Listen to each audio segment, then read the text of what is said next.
Hi, Charissa Ruby here with the Country Road Less Traveled. With everything that's going on, a lot of people have been asking me for my bread recipe. I'm going to be making it here today. Some of these items are interchangeable. I'll tell you what they are. So one of the things is yeast. It's one of the most important things. It's the first thing we're going to start with. This is quick rise yeast. Any kind of yeast works. I've seen actually on Amazon you can still get some of the alcohol making yeasts, you know, the yellow pack or the red pack, green pack, blue pack, all sorts of different ones. They just have a slightly different flavor. Some of them are have a bitterness to them because that's for making alcohol. They'll still work for making bread. They might not be quite as delicious as regular yeast, but they do still work. So and they'll still make some good bread. So don't be hesitant to go ahead and try some of those little yeast packs. In my recipe, which is right here, I'll have it on the bottom of my screen as well. This is my recipe that I utilize. It's from my mother-in-law. It's a great recipe. Works fabulous every time. Make sure to take off your rings first. I've been eating so much food lately that it was tight, so I had to hold my hand above my head to get my ring off, but definitely take your rings off, wash your hands really good. Okay, so what the ingredients we need are yeast, Crisco. I use both kinds for different reasons. I'll tell you throughout, but either one is fine. As long as you have some sort of Crisco, and butter works too if that's what you have. You cannot use liquid vegetable shortening or vegetable oil, though it has to be a shortening. Salt, flour, I just have a big container here, and water. And you're going to need a big giant bowl, so it doesn't matter what you have as long as it's a big bowl because it's going to need room to raise. The very first thing we do is I got this water. It's actually cooled off a little bit. I need to warm it up just a tish.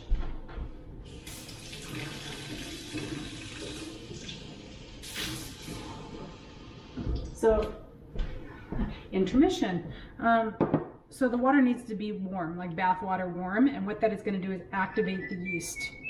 When it talks about Liz texting me. When it talks about yeast and it says a package or a tablespoon, there's a tablespoon's worth in a package. And I'm going to need 3, and I don't have enough in here. So I will just do, and so what we're going to do is we're going to put this yeast, 1, not quite enough. 2, we're going to put it in the warm water and we're going to proof it. And what we're going to do is wake our yeast up. Let me go get another container full. I keep my yeast in the freezer. That's just fine. It keeps it alive. Here's another one. So I got 1, 2, 3, and they can be level or a little heaping. And then I just use this spoon to stir it up. And what we're doing, and that actually cooled my water down a lot because that was from the freezer. I should have had a little warmer water. Anyway, what you're going to be watching for is to make sure that yeast bubbles up because it tells you it's alive. That's one of the worst things ever is always proof your yeast, because if you make bread and your yeast is dead, you put all this work in for nothing. So proofing your yeast is really important. It wakes your yeast up. I can smell it.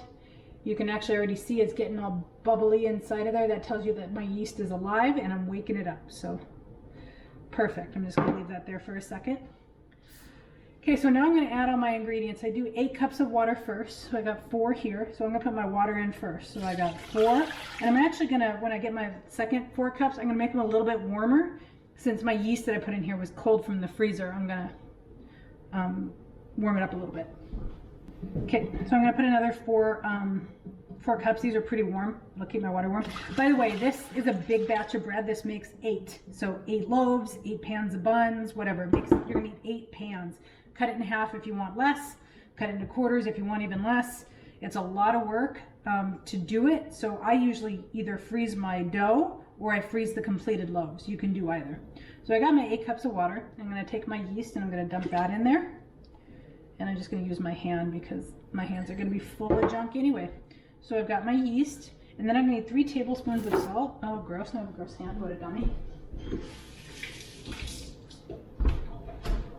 Okay, so I need 3 tablespoon thingy. Okay, so 3 tablespoons of salt. Salt's important. 1, 2, 3. 3/4 of a cup of sugar.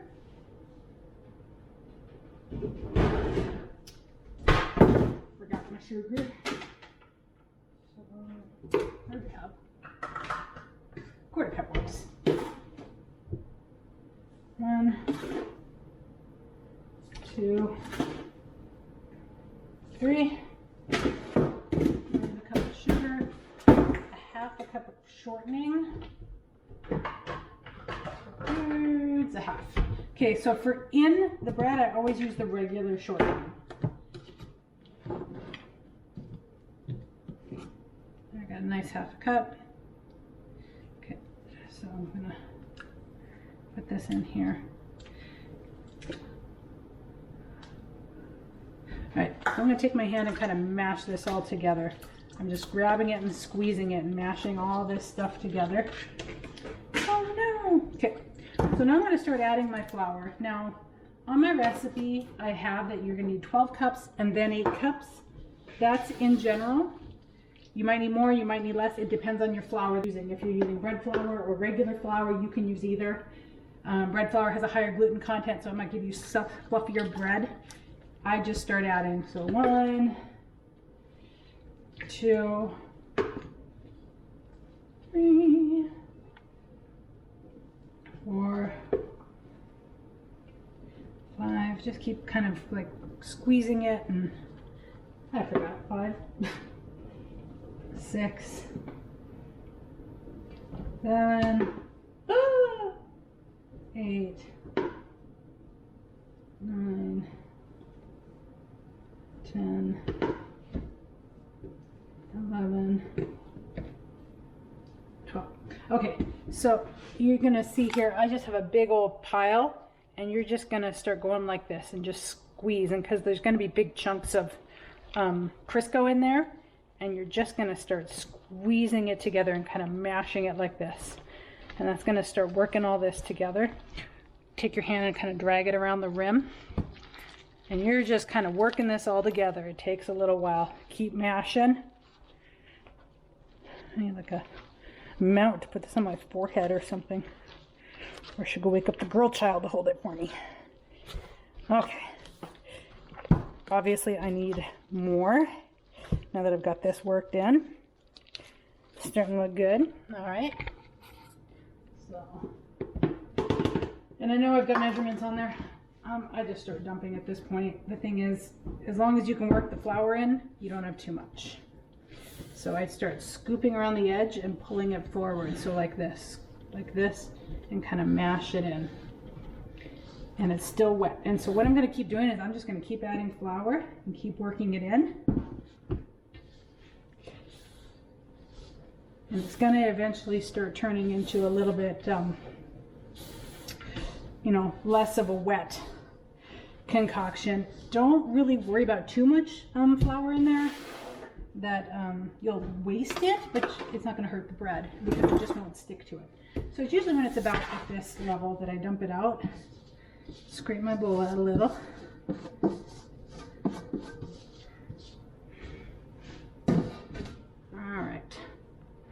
Can you see? Turn it down a little bit. Okay, so I'm just going to roll this off my hands here. Okay, so now I'm going to start taking it and really, oh, I got the lid for my yeast over here. Put that over there. All right, so I'm going to take it and start, and it's a mess. It starts off looking like a mess, and it's really sticky yet. See how it's still sticking to my hands? I'm just going to dump more flour on top of it. And the goal is to make it not sticky. With regular bread, you don't want it sticky. If we were making like sweet roll dough, like caramel rolls, you would want to keep it soft, so you got to watch your amount of flour a little better. Keep picking up all these little pieces that are coming off and try to work them back in. And just roll it up with your fingers and take your heel of your hands and work it down. Okay. All right, we're getting there. Starting to look a little more like bread dough. I've got some flour over here and dump that back in. sticky still. Dump more. So this is why I was saying it doesn't, well, I have measurements for the flour. It's not exact. You just keep adding it until you can't add it anymore. That's the trick. The goal is you're trying to work as much flour as possible into this bread dough. And when I dig my heels in, I can feel it's getting less sticky all the time. I'm gonna pick up this flour and dump it on the top. So when I get it to about here, I know I can knead it more.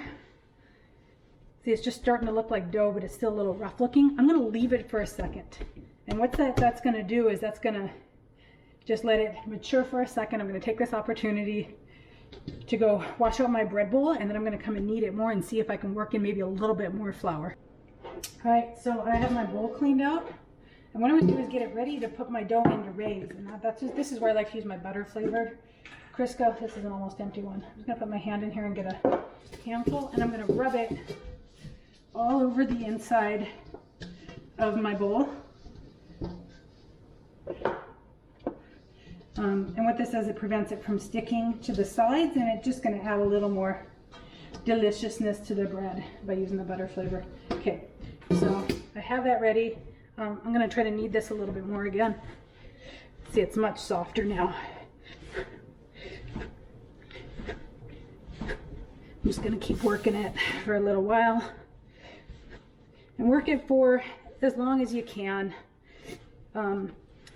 So for those of you who get bored kneading this and don't want to knead it more, you can always work in flour later, right when you're putting it on the pans. It's just a little bit of a sticky mess. Sometimes when I'm feeling lazy, I don't knead it as much when it should be at this point. And I have other things that I want to get to. So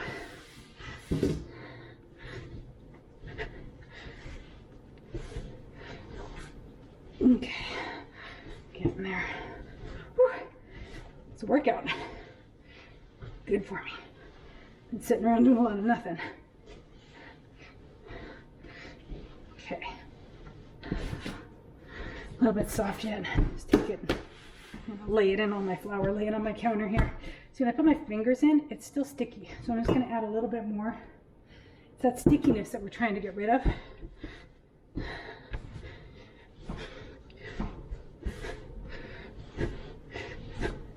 I'm gonna whack my head on the corner of this counter cabinet. All right, so better. So I'm just gonna take this. I'm gonna take him, kind of roll him under, and I'm gonna put him in this bowl. And then I'm gonna take some more of this Crisco, rub it all over, and I'm gonna rub it all over the top of this so we don't form a crust on it as it's raising. I just do this the first time. Okay, so I'm going to take this, and I'm going to take a bread towel. You can use any kind of hand towel, lay it on top, and put it in a nice warm place to raise. It depends on how warm your house is. If your house is really cool, you can turn your oven on like 200, shut it off, and then put your bread bowl in there. It'll raise a little faster. I actually think I'm going to do that. All right, I already kind of touched it, and I was going to punch it down when I realized I needed to record it. So I washed my hands. We're going to punch this down, and it kind of deflates. You literally punch it down. So what we're going to do is we're just going to kind of fold it in from the sides and push it down. And we're kind of squishing all the air out of it is what you're doing.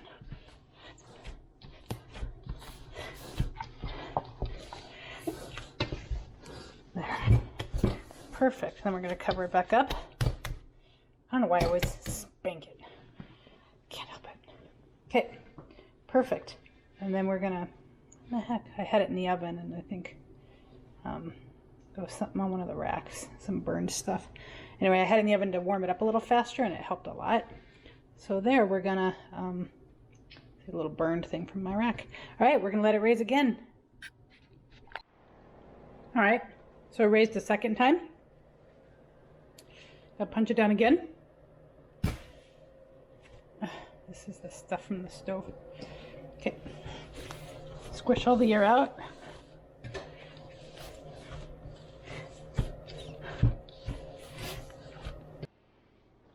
So our bread has risen twice. And so I'm gonna punch it down in a second, but what I did was I took a paper towel and I dipped it in my butter flavored Crisco and I rubbed down the pans. So I usually do a mix of buns and bread. So I'll show you how I'm gonna do that. Punch this down.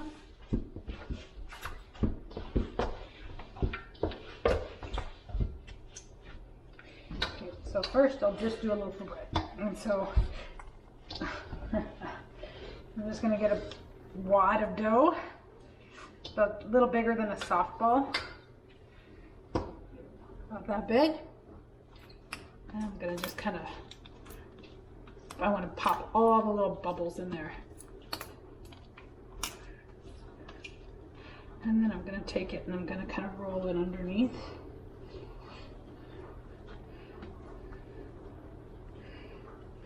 And I could throw some more flour on here if I want it to look prettier or smoother, but it's fine. Okay, so I take this guy and I drop him in a pan. And then for buns, what you do is you take a hunk and you take it and see I need flour actually for the buns.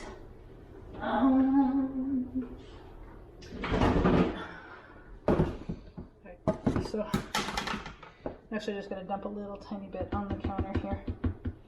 So I'm going to take this and I'm just going to kind of dab it in the flour a little bit, and that'll make it less sticky. Okay, there now it's better, less sticky. Okay, so then I'm going to take it and I kind of press it all flat like this. You take it and you kind of push it between thumb and your finger and you make a bun. Put that in here. I'm going to grab a little more out. I'm going to roll it in the flour.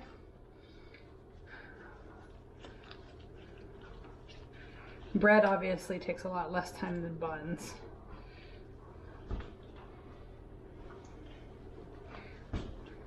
It's too little.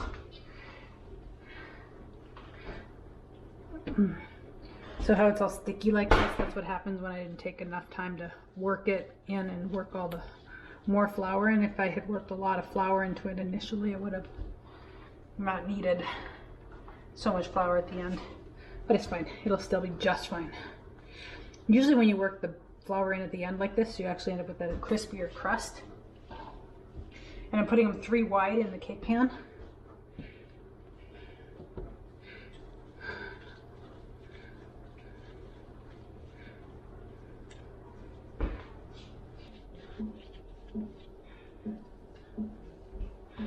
Okay. So you take these. Pans. So I usually leave these just right up here. And I'm going to cover these again with my bread cloth, which went right here. And we're going to let them raise again. Perfect. Okay, bread has raised. Whoops, lost my thing. We're at 350. Going to put it in the oven for, I only use 1 shelf at a time. I don't like to put in more than 1 shelf worth. I can just put all of them in together. And we're gonna do 35 minutes. All right. All right, and I actually took these out of the oven a little while ago. I forgot to film the final piece because we were eating them. But what you do is you want to brush the tops of them with butter and make sure to take them out of your pan right away, or else the bottoms start getting wet, because when it cools, it draws in some moisture on the bottom. So there you go. Buns, delicious.